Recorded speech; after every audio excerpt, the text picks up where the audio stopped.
다윗은 나이가 많이 들고 이제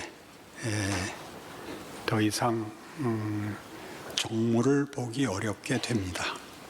당연히 후계자 문제가 거론되어야 하는데 핫깃의 아들 아도니아가 먼저 치고 나와서 왕을 자초하고 또 만만치 않은 지지 세력을 얻어서 군대 장관인 요압과 대제사장인 아비아달이 그 편에 섭니다. 나단이 와서 다윗에게 왕께서 친히 아도니아를 왕으로 지명했습니까? 그렇지 않다. 그럼 누구를 하시겠습니까? 그러자 밧세바를 불러라 하고, 내가 예전에 여호와를 가리켜 맹세한 것 같이 솔로몬이 내 뒤를 이어서 왕이 될 것이라 라고 선언을 합니다. 그래서 솔로몬의 그 지지 세력은 그 유명한 나단 선지자와 대제사장으로 이제 사독이 서게 되는 것입니다.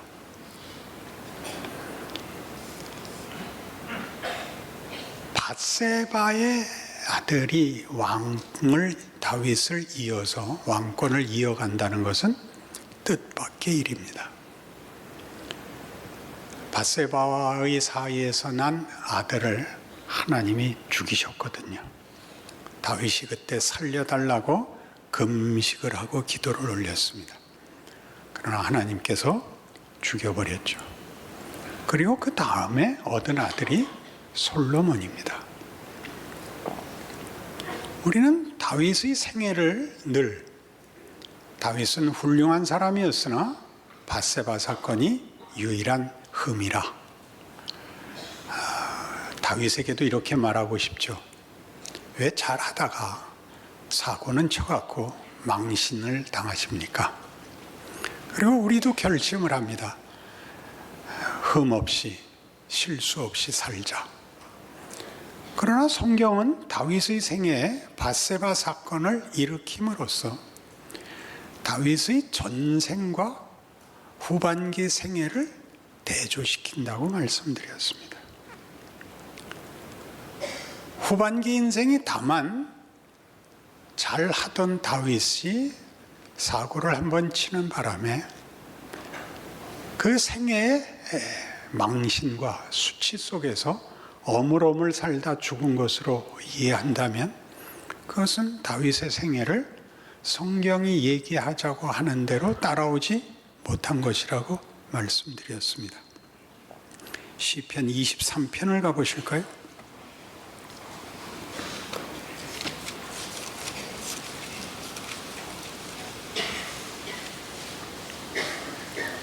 다윗의 대표적인 시요, 시편 150편 중에 가장 사랑받는 시입니다. 여호와는 나의 목자시니 내가 부족함이 없으리로다. 그가 나를 푸른 초장과 쉴만한 물가로 인도하시는도다. 내 영혼을 소생시키시고 그의 자기 이름을 인하여 의의 길로 인도하시는도다.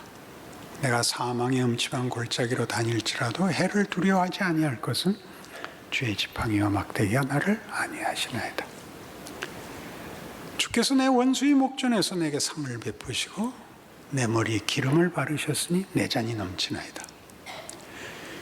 밧세바 사건을 일으켜서 회개하여 용서받은 게 다인 것으로 다윗을 읽는다면 내 잔이 넘치나이다는 성립이 되지 않습니다. 내 머리에 기름을 바르는 것도 그렇습니다. 이스라엘 민족에게 기름 부음을 받는 세 가지 특별한 지위가 있죠. 왕, 선지자, 그리고 하나는 잊어먹었습니다. 하나는 뭐지? 제사장. 고급한 지위를 그에게 주었다고 얘기합니다. 우리는 아니라 그러는 거죠. 다윗은 망신살이 뻗쳤다. 망했다. 골리앗을 죽였을 때, 성전을 짓겠다고 했을 때, 그때가 절정이었고, 그 다음에 밧세바로 인하여 그의 인생은 다 헛것이 됐다. 시편 23편은 아마 다윗이 맨 나중에 생애 막바지에 썼을 것으로 기대합니다. 그는 하나님께서 자기를 곤란케 했다고 그러지 않고, 시험을 받았다고도 그러지 않고, 자기 죄를 용서한 얘기도 하지 않습니다. 자기 생애 전체를 영광되게 뒤돌아보고 있습니다. 하나님이 그렇게 하셨다고. 그의 머리에 기름을 바르시고 그의 잔이 넘치게 하셨다고. 내 평생의 선하심과 인자하심이 반드시 나를 따르리니 내가 여호와의 집에 영원히 거하리로다. 이렇게 끝이 납니다. 이런 식의 돌아봄을 우리가 다윗의 위대함과 다윗의 실패 속에서 어떻게 평가해야 될지 모르는 바로 그 관점을 혹은 시각을 고쳐놓아야 합니다. 이 둘을 묶을 수 있는 예수님이 직접 베푸신 비유가 탕자의 비유입니다. 둘째 아들은 아버지에게 자기 몫을 달라 그래서 나가서 자기 멋대로 살다가 굶어 죽게 되어 돌아옵니다. 아버지가 반기고 잔치를 엽니다. 첫째 아들이 밭에서 일하다가 집에 들어오다 보니까 잔치 소리가 나고 무슨 일이냐 물으니까 도련님이 돌아오셔서 아버지가 기뻐서 잔치를 엽니다. 발끈하죠. 아버지가 나와서 들어가서 함께 기뻐하자. 싫습니다. 나는 아버지께 순종하고 평생 아버지 밑에서 일했는데 나한테는 염소 새끼도 하나 안 주더니 이 가산을 탕진한 놈에게는 송아지를 줍니까? 자, 아버지가 이렇게 얘기합니다. 얘야, 얘는 잃었다가 찾았지 않느냐? 잃었다가 찾은 거고 너는 내 자식으로 항상 나와 함께 있어서 내 지위와 내 권세를 나누고 있지 않냐? 나갔다가 돌아온 건 기뻐할 일이지만 나갔다가 돌아온 게 끝이 아니라 집에서 아버지의 자식으로 배우고 가업을 잇고 명예와 책임을 져야죠. 그러니 다윗의 생애에서 우리가 보는 것은 하나님께서 다만 우리의 인생을 이분법으로 나눠서 잘했다 못했다라고 판정하시는 것이 아니라 우리가 할 수 있는 것과 할 수 없는 것 속에서의 갈등, 절망, 체념 속에 찾아오셔서 우리의 최선과 우리의 기대보다 큰 것을 창조와 하나님의 기쁘신 뜻과 목적과 내용으로 한다고 부르시고 채우시고 완성하신다고 가르치는 것이 지금 다윗의 생애입니다. 우리는 우리의 기독교에 관한 이해가 턱없이 약간 원색성을 띠는데 어떤 원색성을 띠냐 하면 이해를 돕기 위해서 신앙관이라는 표현을 만들겠습니다. 이사야를 할 때 우리가 세계관에 관한 3차적 설명을 들었습니다. 기독교 신앙인이 가지는 제1차 신앙 세계관은 기독교 세계관이죠. 1차 세계관은 율법이었습니다. 인과 응보의 법칙의 세계. 좀 더 나가면 은혜의 세계를 알게 됩니다. 용서하시는 하나님, 회복하시는 하나님. 그 3차 세계관은 은혜를 받음으로 말미암아 자유와 책임을 지는 세계관을 그때 우리가 배웠죠. 신앙관으로 이것을 조금 더 다른 관점, 각각의 신앙인이라는 개인적인 그 실존의 자리, 개성의 자리에서 신앙관으로 풀면 표현이 이렇게 달라집니다. 제1차 세계 신앙과는 도덕과 규칙입니다. 잘했다, 잘못했다가 있죠.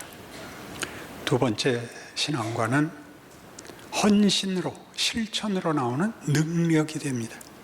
쓸모 있기를 바라게 됩니다.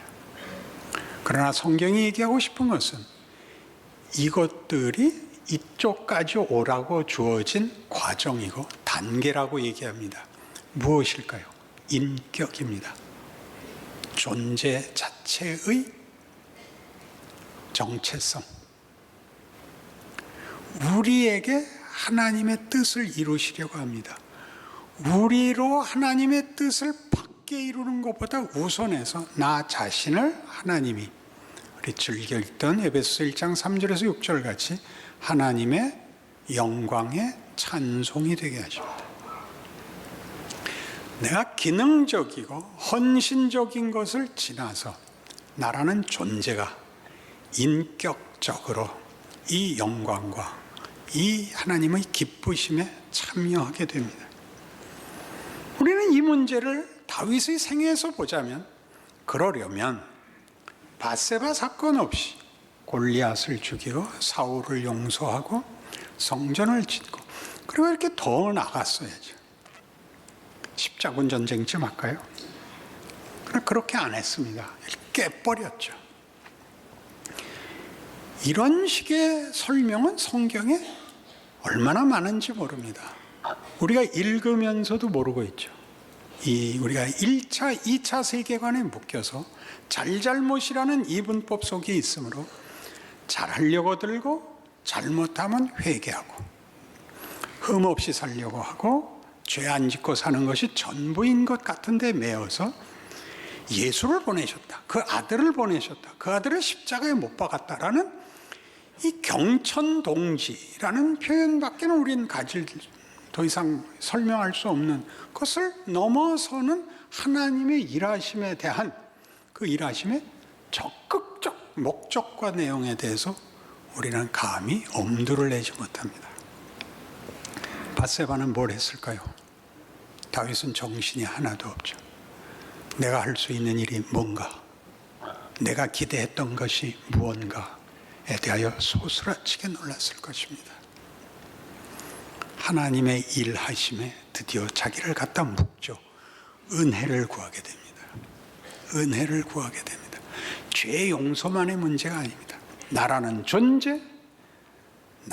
존재의 운명을 하나님 앞에 묻게 되죠. 그것이 다윗입니다. 그 뒷얘기는 다윗에게서 분명하게 드러나지 않습니다. 밧세바 사건이 워낙 거대해서 우리는 그가 문턱에 걸려 넘어져 밥상을 엎은 것 같이, 그의 머리가 깨진 것 같이, 만신창이가 된 것 같이만 합니다. 그 일이 사실 우리의 모든 신자들의 생애에 일어나는 게 아닌가요? 그 하나의 사건으로 일어나지 않고 매일의 이 할 말 없는 것 속에 있지 않나요? 난 뭐야? 하나님이 나를 기억하고 있어? 내 기도는 듣고 계셔? 잘해도 안 받으시고 못해도 아무 일도 없어. 하나님이 정말 관심이 있나 없나 보려고 사고도 쳐봤잖아요. 그래도 내비도 아니구나 라고 체념하게 만드는 것. 우리의 생애에 어느 누구나 가진 경험, 당황스러움. 예수 믿는 걸 중단할 수 없는데 예수 믿는 게 왜 하나도 행복하지 않으냐, 이 문제. 그게 응축되어 하나의 사건으로 나타난 것, 밧세바. 이렇게 된 겁니다. 하나님이 우리를 1차, 2차 세계관을 거쳐 여러분들의 이분법이나 여러분들의 정성이나가 쓸모없는 것이 아니라 더 지나와서 거기에 안주하고 옳고 그른 것을 분별하고 비난하고 자기에게서 실수와 실패가 없기를 바라는 정도로 갖고 있는 것을 깨고 들어오십니다. 더 가자고 하십니다. 더 가자고 하십니다. 그게 우리의 이 막막하고 할 말 없는 인생이 계속되는 이유입니다. 이 적극적인 긍정적인 기도와 기대와 믿음과 하나님의 일하심에 대한 우리의 분별이 요구되는 자리입니다. 디모데전서 1장에 가면 바울에게서 이렇게 드러납니다.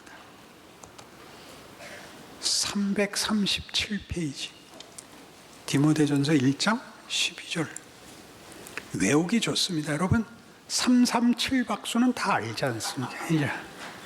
빅토리 아니에요. 빅토리 바울 빅토리입니다. 바울의 승리는 무엇을 증언하고 있나 보실까요? 1장 12절 나를 능하게 하신 그리스도 예수 우리 주께 내가 감사합니다. 나를 충성되이 여겨 내게 직분을 맡기심이니 내가 전에는 비방자요 박해자요 폭행자였으나 도리어 긍휼을 입은 것은 내가 믿지 아니할 때 알지 못하고 행하였습니다. 여기 알지 못했다는 것은 죄를 완화시켜주는 것이 아니라 잘못한 것보다도 더 나쁜 자리에 있었다. 선택의 여지까지 없었다. 이겁니다. 우리 주의 은혜가 그리스도 예수 안에 있는 믿음과 사랑과 함께 넘치도록 풍성하였도다. 믿보다 모든 사람이 받을 만한 이 말이여 그리스도 예수께서 죄인을 구원하시려고 세상에 임하셨다 하였도다. 죄인 중에 내가 괴순이라. 그 사도 바울의 증언은 자기는 자기가 맡은 일을 가장 할 수 없는 반대 조건에 있었다는 거죠. 그러니까 우리 모두는 바울보다 나은 겁니다. 그러니까 선착순에서 바울이 꼴찌입니다. 그리고 그 꼴찌 두 번째가 다윗입니다. 우리는 아무리 못났어도 그 앞에 있는 셈입니다. 그물의 맨 밑바닥이죠. 그물이 맨 밑바닥에 누가 있다고요? 바울과 다윗이 있습니다. 그러니 여러분은 안심하셔야 됩니다. 뭐라고 고백을 해요? 바울은 누구죠? 그가 가진 최선으로 그는 그것도 하나님을 위해서 예수 믿는 자들을 박해하러 다닌 사람입니다. 스데반을 죽였고 다메섹으로 가다가 예수님한테 얻어 걸렸죠.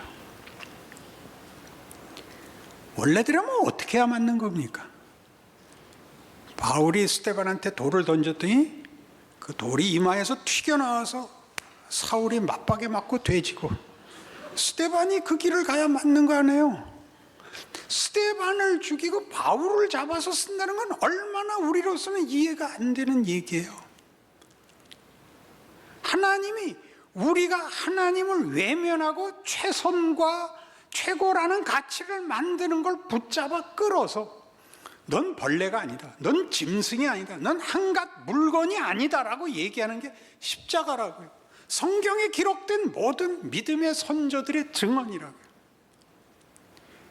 네 확인, 네 가치에 붙잡히는 바람에 하나님이 하려고 그러는 걸 놓치지 마라. 내가 원하는 것은 쉽고 간단합니다. 내용도 영광도 작습니다. 여러분들이 늘 하나님한테 한 걸음 양보해서 하는 기도 있잖아요. 내 욕심 안 낼게요, 하나님. 나 욕심 안 낼게요. 나 그냥 손가락질 받지 않고 살게 해주십시오. 그냥 무슨 말이 있던데 9988이었나요? 99가지 팔팔하게 살다가 그다음에 그냥 빨리 죽는 거, 이렇게 심장마비로 구질구질하게 안 죽는 거, 얼마나 한심한 요구예요. 우리의 생애가 다만 잘했다 못했다에 불과하다고요? 최선을 다했다 못했다에 불과하다고요? 그럼 신은 왜 필요하며 신앙은 도대체 뭐에 쓰려고 가지는 거예요? 자신의 진심을 치장한 단어 외에 뭐가 있어요? 신을 믿는다는 것은 우리보다 우월한 분이, 우월한 존재, 우리를 돕는 거 아니에요. 기독교가 다른 모든 종교와 다른 거 아니에요. 다른 종교는 우리가 신을 감동시켜 보상을 받는 것이고, 우리가 믿는 기독교는 하나님이 나를 납득시키고 만족시키고 항복시키는 종교잖아요. 근데 여러분이 자기 마음대로 체념을 해요. 단념을 해요. 그리고 무슨 그런 얼굴을 하고 교회 나와요. 큰 죄죠. 큰 죄죠. 여러분의 생애에 하나님이 여러분에 대해서 쉬거나 방심하신 날이 없습니다. 모세의 질문이었죠. 내 백성을 구하러 가라. 하나님, 도대체 40년 전에 내가 하겠다 그럴 때는 아무 대꾸도 안 하시더니 이게 뭡니까? 저 이제 80입니다. 지난 40년이 뭡니까? 나는 스스로 있는 자다. 그 40년이 일을 했단다. 네 혈기와 네 고집이 꺾이는 걸 내가 기다리고 있었단다. 하루아침에 꺾지 않고 시간을 줘서 하나씩 하나씩 채워서 그것이 네가 됐단다. 그래서 모세는 어떻게 평가받죠? 지면에서 온유함이 가장 승한 자, 가장 온유한 자. 굉장하죠? 전능한 자가 아니고. 여러분 안에서 하나님이 무엇을 하시는가를 모르면 여러분은 자신의 인생 속에 일하시는 하나님을 알아볼 수가 없습니다. 여러분이 지금 당장 요구하는 결론을 주는 분이 아니고 그것이 실력이 되게 물건으로 건네주지 않으시고 명분으로 요구하지 않으시고 여러분의 실력으로 쌓고 계십니다. 놀라운 일이죠. 그래서 가만히 생각해 보십시오. 솔로몬이 대를 잇는 것은 무슨 약속의 성취죠? 다윗이 성전을 짓겠다고 하자 하나님이 나단을 보내서 왜 네가 나한테 뭘 한다 그러냐? 내가 하나님인데 내가 너한테 뭘 해주지 네가 나한테 뭘 할 수 있단 말이냐? 네가 나보고 성전을 짓겠다고 그딴 소리 하지 마라. 내가 하나님이다. 네가 성전을 짓겠다고 해서 내가 이걸 보상으로 주는 게 아니라 나는 하나님이다. 내가 너를 왕좌에 앉히고 이 왕권을 네 자손 대대에 영원하도록 지키마. 그래서 누구한테 그 왕권의 영원함을 지키기 위해 누구를 갖다 붙여줬다고요? 솔로몬을 붙였단 말이에요. 밧세바의 아들을. 그럴 수 없는 자식을 갖다 붙여서 밧세바 그러면 자다가도 벌떡 일어날 일을 밧세바의 아들을 시켜놔서 금방 죽어요 다윗이. 그래서 여긴 농담이에요. 얼마나 경이로워요. 우리를 하나님의 능력에서 하나님의 사랑에서, 사랑이라는 말을 쓰면 다들 이렇게 좀 쉽게 생각해서 그래요. 그 단어 쓰는 것이 진정성에서 끊을 수 있는 게 없다 그러는 게 다윗의 생애예요. 그래서 솔로몬은 어떤 존재냐면 이삭과 같은 존재가 돼요. 이삭은 누구죠? 아브라함의 아들. 낳을 수 없었던 아들. 네 자손이 하늘의 별 같고 땅의 모래 같으리라. 그러나 자식이 없습니다. 아브라함이 낳을 수 없을 때 주어서 너에게 약속한 것은 네 능력으로 이루는 것이 아니라 네 정성과 꿈의 보상이 아니라 내가 하는 거다. 그래도 한 번 더 확인하기 위해서 그 아들을 잡아라였던 거네. 이삭 잡아라. 그래서 데려다 잡았잖아요. 됐다. 네가 알아먹었구나. 그럼 살려둬라. 그래서 이삭은 죽은 자예요. 없는 자라고요. 없는 것으로 하나님이 그의 약속을 성취한 없는 것을 증언하는 있는 자이죠. 솔로몬이 그렇잖아요.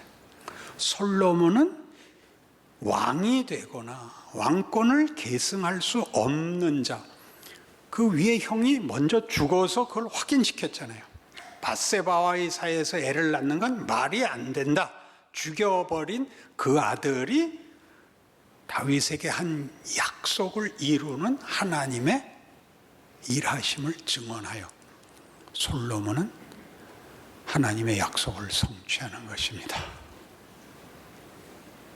그러니 예수를 믿는다고 말을 할 때는 예수를 믿는 건 이삭을 믿는 것도 다윗을 믿는 것도 솔로몬을 믿는 것도 아닙니다. 창조주, 성자 하나님을 믿는 것입니다. 무엇이 겁이 나겠습니까? 힘이 들죠. 힘이 드는 것과 체념하는 것은 얘기가 다릅니다. 여러분의 생애가 얼마나 값진 것인지, 놀라운 것인지, 무엇을 만드는지 기대와 믿음을 가지시는 여러분의 자신의 생애를 실제로 살아내는 그런 기적과 감격이 있기를 바랍니다.